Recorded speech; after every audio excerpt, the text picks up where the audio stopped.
வேத புஸ்தகத்துல 1 கொரிந்தியர் 12ஆம் அதிகாரம் 8, 9, 10 வசனங்கள் எப்படியெனில், ஒருவனுக்கு ஆவியினாலே ஞானத்தை போதிக்கும் வசனமும், வேறொருவனுக்கு அந்த ஆவியினாலேயே அறிவை உணர்த்தும் வசனமும், வேறொருவனுக்கு அந்த ஆவியினாலேயே விசுவாசமும், வேறொருவனுக்கு அந்த ஆவியினாலே குணமாக்கும் வரங்களும், வேறொருவனுக்கு அற்புதங்களை செய்யும் சக்தியும், வேறொருவனுக்கு தீர்க்க தரிசனம் உரைத்தலும், வேறொருவனுக்கு ஆவிகளை பகுத்தறிதலும், வேறொருவனுக்கு பற்பல பாஷைகளை பேசுதலும், வேறொருவனுக்கு பாஷைகளை வியாக்கியானம் பண்ணுதலும் அளிக்கப்படுகிறது.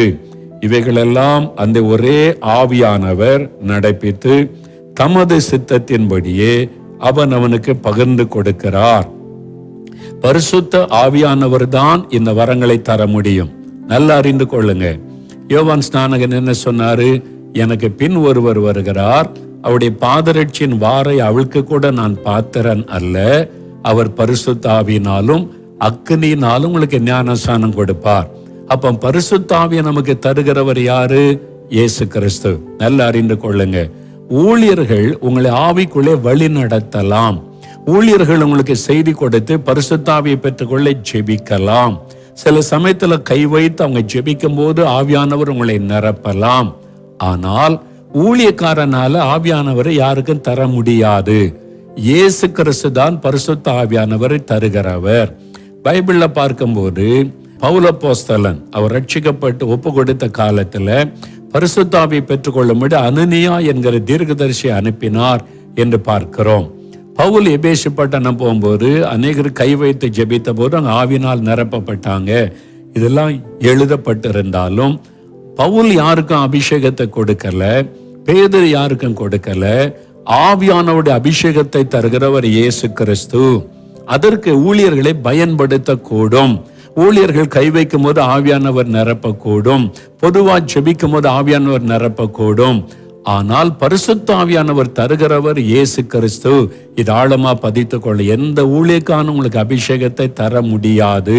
உங்களுக்கு உதவி செய்யலாம், வழி நடத்தலாமே தவிர வசனத்தின்படி இயேசு கிறிஸ்து தான் பரிசுத்த ஆவியை தருகிறவர். அப்ப பரிசுத்த ஆவியினாலே நம்மை நிரப்புகிறவர் இயேசு கிறிஸ்து. அப்ப வரங்களை தருகிறவர் யாரு? ஆவியானவர். அதான் சொல்ல ஆவிக்குரிய வரங்கள். அந்த ஒரே ஆவியானவர் தமது சித்தத்தின்படி வரங்களை பகிர்ந்து கொடுக்கிறார். நல்ல நோக்கம் இருக்கணும். இந்த வரம் இருந்தா எனக்கு இத்தனை வரம் இருக்குன்னு பெருமை பேசலாம். யார் ஒருத்தன் வந்து எனக்கு 9 வரம் இருக்கு, அந்த வரம் இந்த வரம் என்கிட்ட இருக்குன்னு பெருமையா பேசுறானோ அவன் வஞ்சிக்கப்பட்ட போனான்னு அர்த்தம். அவன் பிசாசினாலே வஞ்சிக்கப்பட்டு போனவன் என்று அர்த்தம். எந்த காரியமும் அப்படி பைபிள்ல பார்க்க முடியாது. வரம் பெற்றிருந்தாலே தாழ்மையா நடந்து கொண்டாங்க. பவுல் சொன்னார், உங்களில் அதிகமா நான் பாஷைகளை பேசுகிறேன், அது தேவனுடைய கிருபை, நன்றின்னு சொல்லுகிறார். தாழ்த்திதான் பேசுகிறாங்க. அதனால பெருமைக்காக வரங்கள் அல்ல, சுயநலத்துக்காக வரங்களை பயன்படுத்த கூடாது. எனக்கு சுகமளிக்கிற வர வந்துட்டா, 4 பேருக்கு சுகம் கொடுக்கிற அற்புதம் நடந்தா அவங்க எல்லாம் என்ன புகழுவாங்க, எனக்கு பணம் கொடுப்பாங்கன்னு எண்ணம் மனசுல வந்தாலே நான் வஞ்சிக்கப்பட்டு போயிட்டேன்னு அர்த்தம். அதுக்கு இடம் கொடுக்க கூடாது.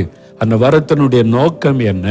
ஜனங்களுக்கு உதவி செய்யவும், அவர்களை இயேசுவுக்குள்ளே வழி நடத்தவும், அந்த ஆத்துமாக்களை இயேசுவுக்குள்ளே வழி நடத்தி வருகைக்கு ஆயத்தப்படுத்தவும். அதற்குத்தான் இந்த வரங்களை ஆவியானவர் தருகிறார். அதனால அபிஷேகத்தை தருகிறவர் இயேசு கிறிஸ்து, வரங்களை தருகிறவர் பரிசுத்த ஆவியானவர். ஆனா மனிதர்களை தேவன் பயன்படுத்தின சம்பவங்கள் சொல்லப்பட்டிருந்தாலும் நீங்க கவனமா இருக்கணும். இயேசு கிறிஸ்து மேலையும் ஆவியானவர் மேலையும் தான் உடைய கண்கள் இருக்க வேண்டும். உங்களுக்கு எந்த வரம் கொடுத்தா உங்க மூலமா இயேசு மகிமைப்பட முடியும், எந்த வரத்தை மூலமா நீங்க ஆண்டவருக்குள்ள அநேக ஆத்துமாக்களை கொண்டு வர முடியும் என்று ஆண்டவருக்கு தெரியும். ஆவியானவருக்கு தெரிந்து அந்த வரத்தை ஆண்டவர் தருவார். அப்ப 9 வரம் தரமாட்டாரா? 9 வரங்களோட தான் ஆவியானவர் வருகிறார்.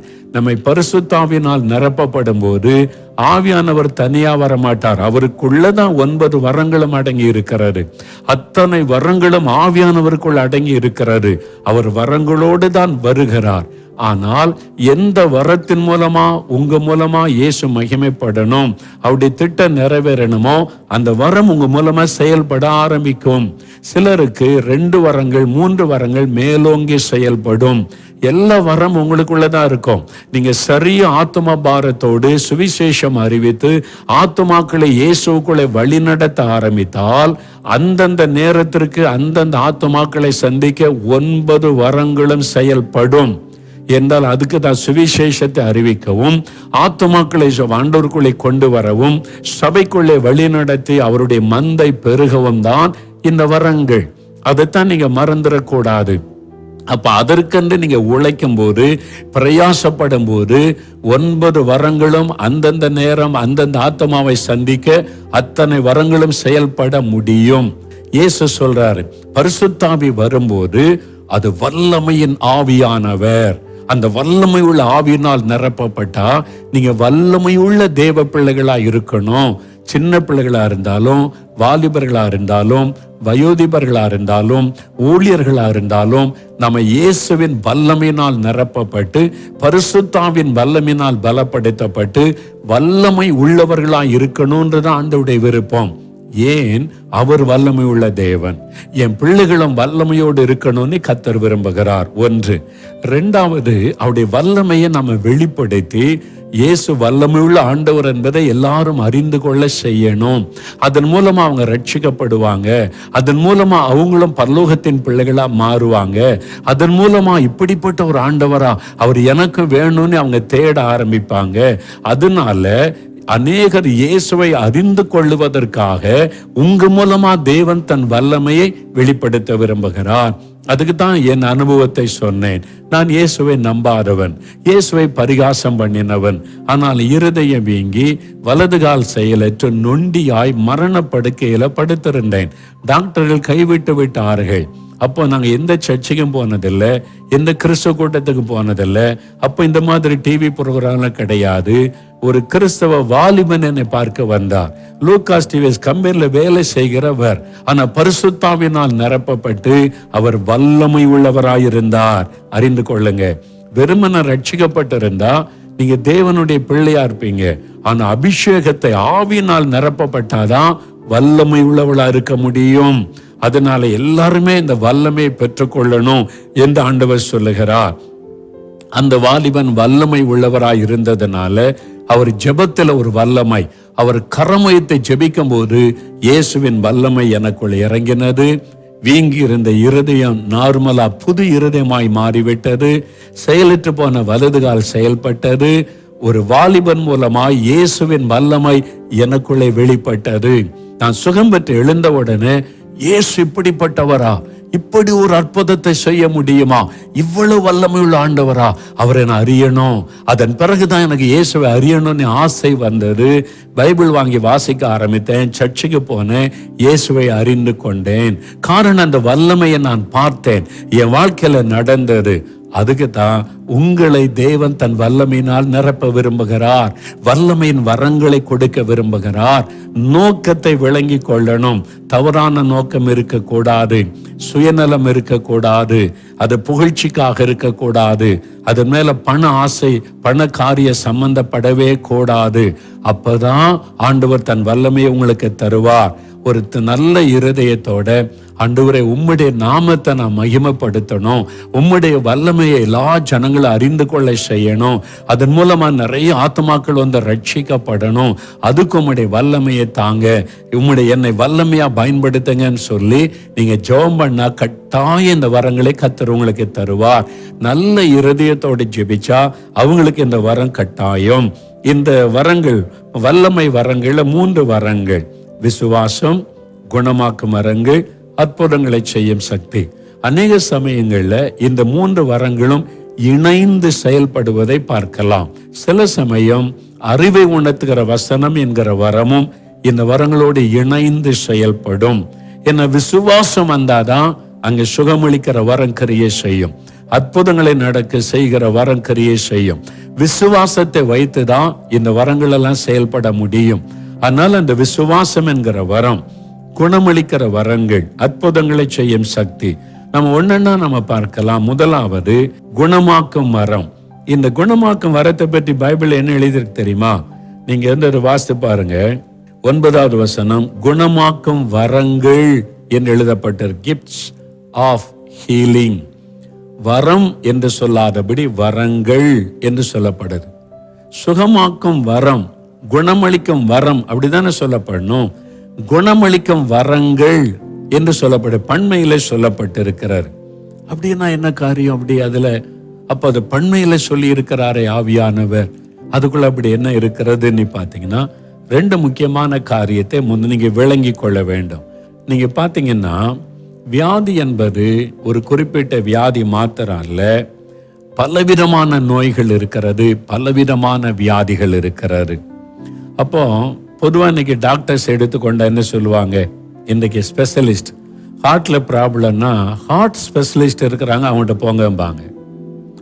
அப்போ லங்ஸ்ல ஒரு ப்ராப்ளம்னா அதுக்கு ஒரு ஸ்பெஷலிஸ்ட் இருக்காங்க, டாக்டர் அவர்கிட்ட போங்க அப்படின்னு சொல்லுவாங்க. கிட்னியில ப்ராப்ளம் வந்துட்டா அந்த ஆஸ்பத்திரிக்கு போங்க, அதான் அவரு தான் ஸ்பெஷலிஸ்ட். கண்ணுல பிரச்சனை வந்துட்டா ஐ ஸ்பெஷலிஸ்ட் இருக்காங்க, அவங்ககிட்ட போங்க. பல்லுக்கு பல் டாக்டர் இருக்கிறாரு, அவர்கிட்ட போங்க. ஒவ்வொன்றுக்கும் ஒவ்வொரு ஸ்பெஷலிஸ்ட் வந்துட்டாங்க. நம்முடைய சரீரத்தில் எத்தனை உறுப்பு இருக்கு இன்னைக்கு, ஒவ்வொன்றுக்கும் ஸ்பெஷலிஸ்ட். குழந்தைகள் பெண்களை கவனிக்க அதுக்கு ஸ்பெஷலிஸ்ட் மாதிரி பலதரப்பட்ட நோய், பலதரப்பட்ட பிரச்சனை, அதனால பலதரப்பட்ட டாக்டர்ஸ் இருக்கிறாங்க. ஆனா நம்முடைய சரீரத்தில் உண்டாகிற அத்தனை வியாதியை குணமாக்க ஒரு டாக்டர் உண்டு, இயேசு கிறிஸ்து. அப்போ எல்லா விதமான நோய்களையும் குணமாக்குகிற வல்லமை அவருக்கு உண்டு. அதான் எல்லா நோய்களையும் குணமாக்குகிற வரங்கள், எல்லாத்திலும் ஸ்பெஷலிஸ்டுங்க அவரு. அதான் டாக்டர்களுக்கெல்லாம் டாக்டர், இவங்க ஒரு காரியத்துல ஸ்பெஷலிஸ்ட். இயேசு எல்லாத்துல ஸ்பெஷலிஸ்ட். எல்லா வரமும் அவருக்குள்ள இருக்குது. சுகமளிக்கிறதுல எல்லா வரமும் அவருக்குள்ள இருக்குதுங்க, அந்த ஆவியானவருக்குள்ள இருக்குதுங்க. அதான் அவருக்கு அர்த்தம். அதுக்கு மத்தேயு 4 அதிகாரம் 24 வசனம் பாருங்க. இயேசுவனுடைய கீர்த்தி சீரியா எங்கும் பிரசித்தமாயிற்று. அப்பொழுது பலவிதமான வியாதிகளையும் வேதனைகளையும் அடைந்திருந்த சகல பிணியாளிகளையும் பிசாசு பிடித்தவர்களையும் சந்திர ரோகிகளையும் திமிர்வாதக்காரரையும் இயேசுவனிடத்தில் கொண்டு வந்தார்கள். அவர்களை சொஸ்தமாக்கினார். என்னெல்லாம் சொல்லப்பட்டிருக்கு பாத்தீங்களா? சகல பிணியாளிகள், பலதரப்பட்ட, கண் தெரியாதவங்க, நடக்க முடியாதவங்க, காது கேட்காதவங்க, கை செயல் இழந்தவங்க, டிஃப்ரெண்ட் கைண்ட்ஸ் ஆஃப் சிக்னஸ்னால பாதிக்கப்பட்டவங்க, பிசாசு பிடிச்சவங்க, அப்புறம் சந்திர ரோகிகளா இருந்தவங்க, திமிர்வாதக்காரர், எல்லா தரப்பட்ட வியாதிப்பட்டவங்களும் இயேசுவிட கொண்டு வந்தாங்க.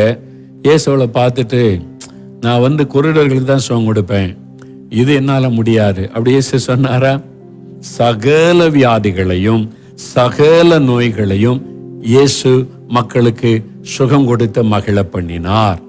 அப்ப எல்லா வியாதிகளையும் குணமாக்குகிற வல்லமை பரிசுத்த ஆவியானவருக்குள்ள இருக்கிறதா வரங்கள் என்று சொல்லப்படுகிறது. அதனால்தான் நீங்க பாருங்களேன், பைபிள்ல இப்போ மார்க் 1 அதிகாரம் 40-41 வசனம் வாசித்தீங்கன்னா, ஒரு குஷ்டரோகி, இயேசுவின் நாட்களில் குஷ்டரோக வியாதி தீட்டான வியாதியாய் கருதப்பட்டார். அந்த நோயினால தாக்கப்பட்டவங்கள ஊருக்குள்ளே அனுமதிக்க மாட்டாங்க. ஊருக்கு வெளியில மலை குகைகள்ல காடுகள்ல கூட்டம் கூட்டமா வசிப்பாங்க. அவங்க ஊருக்குள்ள வரக்கூடாது, அது தீட்டான வியாதி என்று கருதப்பட்டது அந்த நாட்கள்ல. அதனால சொந்த குடும்பத்தாரை ஏற்றுக்கொள்ள மாட்டாங்க, பக்கத்துல போக மாட்டாங்க. அவங்களுக்கு அரசாங்கம் உணவுகளை கொடுக்கும், தூரத்துல கொண்டு வச்சிருவாங்க, எடுத்துக்கொள்ளணும். அதனால்தான் இந்த மனிதன் பாருங்க, இயேசு ஒரு மலையிலிருந்து இறங்கி வரும்போது அவன் ஓடி கூப்பிடுகிறான், இயேசுவே தாவீதின் குமாரனே, உமக்கு சித்தமானால் என்னை சுத்தமாக்குமால் ஆகும், என்னை சுத்தமாக்குமால் ஆகும், உமக்கு சித்தமானால். என்ன, நான் தீட்டான வியாதி உள்ளவன். எல்லாரும் ஓடி ஒதுங்கி இருப்பாங்க, ஐயோ குஷ்டரோகி குஷ்டரோகின்னு. ஆனா இயேசு பாருங்க, அவன் பக்கத்துல போய் அவனை தூரத்துலன்னு பேசல, நீ சுகமாக, நீ பக்கத்துல போய் அவனை தொடுகிறார். அவன் அப்படியே ஒடுங்கி போயிரு, என்னை தொடாதங்க, நான் தீட்டான வியாதி உள்ளவன். ஏசு என்ன சொல்லியிருப்பார்? You are my son, I am your father. நான் உன்னை தீட்டானவனை கருதல, நான் உன்னை தொட்டு குணமாக்குறேன். இயேசு தொட்டு பக்கத்துல தொட்டு எனக்கு சித்தம் உண்டு, I will be thou clean. சுகமாக்கினார். அப்படி குஷ்டரோகின்னா கைகள் எல்லாம் அப்படியே அரிக்கப்பட்டு மொட்டையா இருக்கும், விரல்லாம் மொட்டையா இருக்கும், கால் விரல் மொட்டையா இருக்கும், காது இருக்காது, மூக்கு இருக்காது, அந்த வியாதி அரிச்சிரும். அப்ப அந்த உறுப்பெல்லாம் பாதியா தான் இருக்கும். இப்ப இயேசு தொட்ட உடனே விரல் நார்மலா மாறிட்டு, கிரியேட்டிவ் மிராக்கிள், அதாவது உருவாக்குகிற அற்புதம். விரல்லாம் புதுசா வந்துட்டு அப்படியே வந்துட்டு முழுசா இருக்குதே, காது முழுசாயிட்டு, கால் விரல்லாம் முழுசா மாறிட்டு, கிரியேட்டிவ் மிராக்கிள், உருவாக்குகிற அற்புதம் இயேசு செய்தார். பாருங்க எவ்வளவு ஆச்சரியம் இல்ல? இதான் கிரியேட்டிவ் மிராக்கிள். அந்த மொட்டையா இருந்த விரல் வளர்ந்துட்டு, அந்த அரிச்சு போயிருந்த காது பூரணமான காதாய் மாறிட்டு, காலில் மாறிட்டு. இட்ஸ் எ கிரேட் மிராக்கிள் இல்ல? இயேசு செய்த அற்புதம். குஷ்டரோகியை தொட்டார், சுகமாயிட்டான். தீட்டான வியாதின்னு 12 வருஷம் பெரும்பாடு உள்ள ஸ்திரீ நினைத்தாள். இயேசு தொட்ட உடனே இயேசு தீட்டாகல, தீட்டான அவ சுகமாயிட்டா. அப்படிதான் பைபிள்ல எழுதி இருக்கிறாரு. அப்ப இதான் அற்புதம், ஆண்டவருடைய ஒரு அற்புதம். பாருங்க, குஷ்டரோக வியாதி அவனை விட்டு நீங்கிட்டு, இன்றைக்கும் ஆண்டவர் குஷ்டரோகி வியாதி கொண்டவங்களுக்கு அற்புதமான சுகம் கொடுப்பதை என் ஊழியத்துல நான் பார்த்திருக்கிறேன். மார்க் 7:32 வாசிக்கும் போது, கொன்னை வாயுடைய ஒரு செவிடன், வாய் பேச முடியாது, கொன்னும் செவிடு, காதும் கேட்காது, இயேசு அவனை குணமாக்குகிறார். காதுல சுகம். அப்போ இயர் ஸ்பெஷலிஸ்ட் ஆண்டவர், ENT ஸ்பெஷலிஸ்ட் ஆயிட்டார் ஆண்டவர். பேச முடியாது, காது கேட்காது, பேசுறான், காது திறந்து விட்டாரு. It's a great miracle. மத்தேயு 9:27-29 வரை வாசிக்கும் போது, ஒரு குருடர்கள், அந்த 2 குருடர்கள் இயேசுவே தாவீதின் குமாரனை கூப்பிடுறாங்க. கண் பார்வை இல்லை அவங்களுக்கு, 2 கண்ணும் குருடு, 2 குருடர்கள். இயேசு அவங்களை தொட்டு குணமாக்குகிறார். நீ விசுவாசித்தபடி ஆக கடவுது என்றார். 2 பேரும் பார்வை அடைஞ்சிட்டாங்க. கண் இல்லாதவர்களுக்கு கண்ணை ஆண்டவர் கொடுத்ததை நாம் பார்க்கிறோம். நான் பார்த்திருக்கிறேன் ஊழியத்துல, தேவன் கண் இல்லாதவங்களுக்கு கண் கொடுத்ததை என் ஊழியத்துல நான் பார்த்திருக்கேன். பிறவி குருடா இருந்தவங்கள சுகமாகி இருக்கிறத நான் பார்த்திருக்கிறேன். ஒரு முறை குஜராத்துக்கு ஒழித்து போயிருந்தோம். பீல் ஆதிவாசி மக்கள் மத்தியில் பிஷப் தேவதாஸ் அவங்க கூட்ட ஒழுங்கு பண்ணியிருந்தாங்க. ஒரு வயல் காட்டுல தான் கூடியிருந்தாங்க. அந்த மக்கள் பந்தல் அமைச்சிருந்தாங்க. கூட்டம் ஆயிரக்கணக்காக வந்திருந்தாங்க. நான் பிரசங்கம் பண்றதை தேவதாஸ் பிஷப் தான் மொழிபெயர்த்து கொண்டிருந்தாங்க. ஒரு செய்தி கொடுத்துட்டு பாவ அறிக்கை செய்து ஜெபம், பாவ மன்னிப்புக்காக ஜனங்க கண்ணீரோடு ஒப்பு கொடுத்தாங்க. அதன் பிறகு ஹீலிங் பிரேயர், சுகமளிக்கிற ஜெபம் நடத்தும் போது, ஜெபம் பண்ணும் போது நிறைய பேர் ஆண்டவர் தொட்டார். சுகம் பெற்றவங்க சாட்சி சொல்லலான போது நிறைய பேர் எனக்கு கட்டி மறைஞ்சு போச்சு, ஆஸ்தமா சுகமாயிட்டு நிறைய சாட்சி சொல்றாங்க. திடீர்னு ஒரு வாலிப மகள் கூட்டத்துக்குள்ள எழும்பி சத்தமிட்டாள், கையை ஒய்த்து சத்தமிட்டாள், பயங்கரமா கூச்சலிட்டாள். அது எல்லாரும் திரும்பி பார்க்கறாங்க. அவங்க பக்கத்துல அவனுடைய தாயார் அப்படியே சந்தோஷமா ஆர்ப்பரிக்கிறாங்க. எனக்கு ஒன்றும் புரியல. நான் அவங்க தேவதாஸ் பிஷப் என்னது அது அவங்க நடந்ததுன்னு கேட்டா, ஒரு ஆச்சரியம் என்ன தெரியுமா? ஒரு வாலிப மகள், பிறவிலேயே அவளுக்கு கண் தெரியாது, பிறக்கும் போதே 2 கண்களும் குருடு, பார்ன் பிளைண்ட். டாக்டர் சொல்லிட்டாங்க பார்ன் பிளைண்ட் எல்லாம் சுகமாக்க முடியாது. அதனால அந்த தாயார் தான் கைப்பிடிச்சு எங்கேயும் கூட்டிட்டு போவாங்க. இந்த கூட்டத்தை குறித்து கேள்விப்பட்டு எங்கோ தூரத்துல கிராமத்துல இருந்து தன் மகளை கைப்பிடிச்சு அந்த தாய் அழைச்சிட்டு கூட்டத்துக்குள்ள உட்கார்ந்து இருந்தாங்க. பாருங்க, அவள் செய்தியை கேட்ட போது, இயேசு அற்புதம் செய்கிறதை கேட்டவுடனே அவளுக்குள்ள ஒரு விசுவாசம். வியாதி உள்ள இடத்துல கை வைத்து ஜெபிங்கன்னு சொன்ன உடனே தன் கைகளை 2 கண்களை வைத்து அவளும் ஜெபம் பண்ணினாள். அவள் கண்ணில் கை வைத்து ஜெபித்த போது, ஜெபம் முடிஞ்சு கண்ணை விட்டு கையை எடுத்தாள், பார்வை வந்திருந்தது. அப்படியே நான் பார்த்தேன், அந்த மலர்ந்த முகத்தோடு அப்படியே ஆச்சரியமா பார்க்கிறா. தன் தாயை முதல் பார்க்கிறாள். எப்படி இருக்கும் பாருங்க, முதல் உலகத்தை பார்ப்பது, அப்படியே திரும்பி பார்க்கிற அவருடைய மலர்ந்த முகம் இப்பவுமே என் கண்ணுக்குள்ள இருக்குது. எவ்வளவு பெரிய சந்தோஷம். நான் அவளை தொடரல, அப்படி ஒரு வியாதியஸ்தர் வந்திருப்பதே எனக்கு தெரியாது. நான் கை வைத்து ஜெபிக்கல, கூட்டத்தை அந்த மகளே ஜெபம் பண்ணினாள். இயேசு அற்புதம் செய்தார் பாருங்க. சுகமளிக்கிற வல்லமை அவருடைய கண்ணில் இறங்கினது. புது கண்கள் உருவாயிற்று. அவருடைய கண் திறக்கப்பட்டது. ஆண்டவர் புது கண்களை கொடுத்தார். பிறவி குருட்டை குணமாக்கினார். இந்த மாதிரி நான் பல இடத்துல இந்த அற்புதத்தை 4-5 பிறவி குருடா இருந்தவங்க குணமானதை நான் பார்த்திருக்கிறேன்.